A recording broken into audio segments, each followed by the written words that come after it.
All right, welcome back. This is War 5. We're going up against JA. I got to get used to this new war system. It's completely fucked me up on when to actually record these videos. I feel like after I finish my war, I still have 24 to 36 hours left of war. And I used to record them the same day that it ended. So it would end at like 2 p.m. my time, and then I'd get out of work, and then I'd record them in the parking lot at my work, or I'd record them in the driveway at my house because it was quiet in my car. And now I just feel like war never actually ends. So my timetable is all sorts of fucked up. So this first fight here, Maw, you can do this fight 3 different ways. You can parry heavy, take him out of his focus, and then do regular hits and blocked hits to not have to worry about the falter. You can just hit his block the whole time and pay attention to the falter, or you can counter a special one, knock him down with a heavy for your opening, and remove his focus that way. Personally, if Maw's on this node, I'll just pay attention to the falter. There's no real point in knocking him down, in my opinion, because you don't really have to worry about pausing. The node's going to take care of that for you, so there's not really too much to pay attention to. And then just push him over bars of power with a large amount of ruptures, let the burst deal the damage, and down he goes. Super simple. Alright, so this fight, I'm going to be taking spot with Guardian. And I remember a couple wars ago, we were unsure if this matchup would work, so they ended up changing my path, or changing my team and sending me a different path in S2, and I did this fight with Archangel. But then my wife actually did this fight with Guardian, and she made it look really easy. So I'm going to try to replicate that today. Now, she did it with Pacify 3 out of 3, but I did not put that on for this one. And what she was going for there was to try and limit the amount of spots he got while she was hitting him during stun. I didn't actually need to worry about that. I was just paying attention to it, and I'm going to end up finishing him before he actually goes untouchable. And while we are on the topic of masteries, I forgot to put 3 out of 3 despair on for this fight. So I only have 1 out of 3 despair, and I feel like that played somewhat of a role in the start of this fight. Because I'm going to be like 20 seconds in, and he's still going to be at 100% health. So I was unsure how to approach this fight, and truth be told, I did not know if the Wither was going to be able to reverse the power gains that he got, because Hulkling is immune to power steal, so if I use Doom against him, I wouldn't be able to take his power away. Now, I know that's not what Wither does. It reverses it, but just to be, like, I was 99% sure that it would work, but just on the off chance of that 1%, I put an invuln on just in case I wasn't able to reverse the power, and I also removed Dex, because anytime you're immune to something, he gets the power gain. So I wanted the only thing that I was immune to was the placebo buffs. I didn't want to have to worry about it there being double when I Dex and the placebo. And it turns out that I can reverse it. I probably should have known that. I mean, I felt like I did, but again, I second-guessed myself. And I think if I had to do this fight again, I think I would wind in or work in more heavies. Also, another cool thing is anytime he gets a regen, it burns one of his shapeshift charges, so he ends up going indestructible a decent amount. So if I were to do this again, I'd probably get 5 exhaustions off the bat, and then just have it be all blocked hits and running away, so that he never actually gets indestructible, and I can just let the ruptures tick him down. I think that would probably shave a good like 20 to 30 seconds off the fight.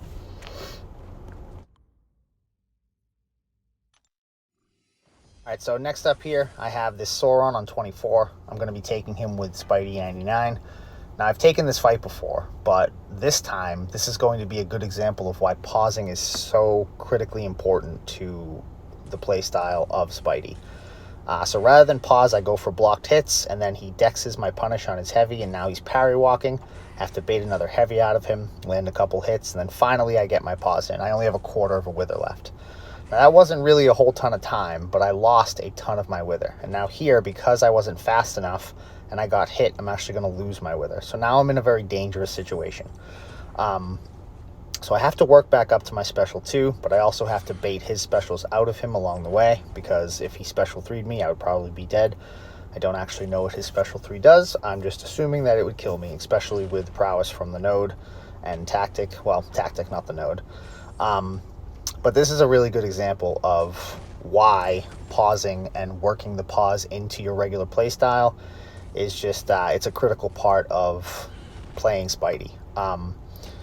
So if you pause and the AI backs up right away and blocks, you have enough time to land a 4-hit combo and then pause again before your pause timer runs out.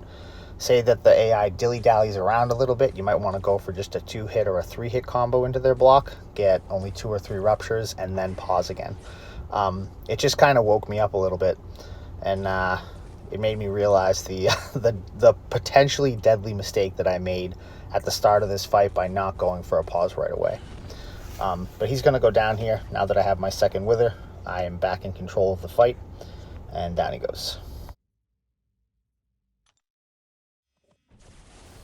All right, next up here is Mangog. This is kind of a wasted placement for Mangog. S99 just absolutely destroys him on this node. On any node for the most part, but at least on 54, he's somewhat dangerous, even with S99. Just if the AI wants to get a little bit wonky and doesn't allow you to pause. But here on this node, when you knock him down, you pause your debuffs because it tries to put a fury buff on you. So I'm pretty much going to get all 5 of my exhaustions and then get my second wither, and then I'm just going to hit his block and drain his power completely, which is a lot easier to do on a node like this as opposed to 54. As you can see, his power is just going down relatively quickly here, and then I'm just going to rupture burst him until he dies.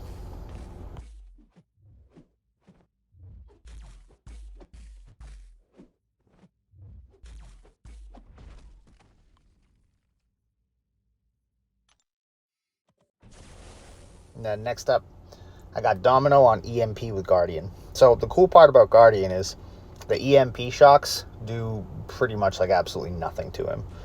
So it doesn't matter how many specials she throws. The only thing you have to watch for is obviously a block break, because somehow she still does that, I feel.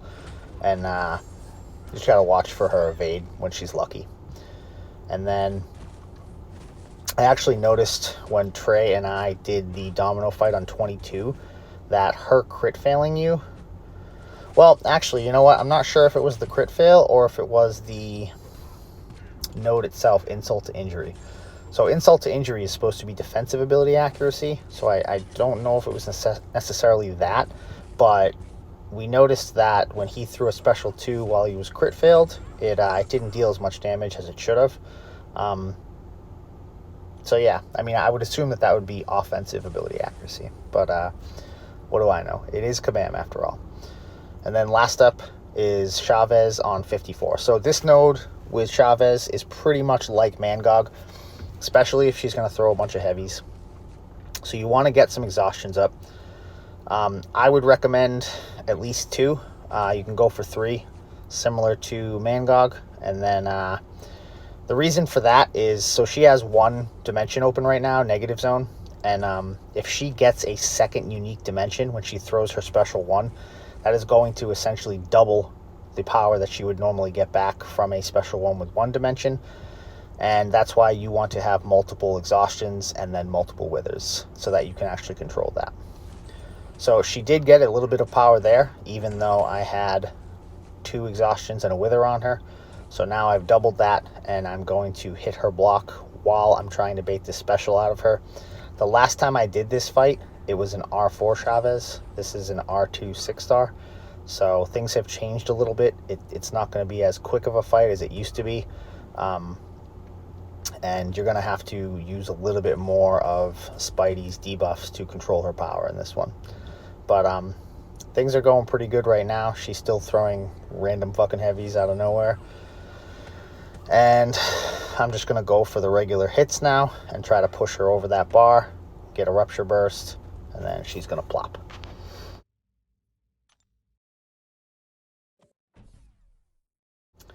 All right, so we did end up winning this one, 150-3 to 150-15. even though we won, and even though 3 deaths is pretty good, I'd say, for Masters in general, it's still not where we want to be at. So we're looking to lower that number. It is a step in the right direction. I think 3 deaths has been the lowest that we've gotten this season so far. But we're still looking to do better than it. So hopefully this will keep this momentum going, and we can lower it by 1 or 2 next war, and get back to the 0-1 that we're all looking for here. But good luck to JA for the rest of their season, and thank you very much for watching.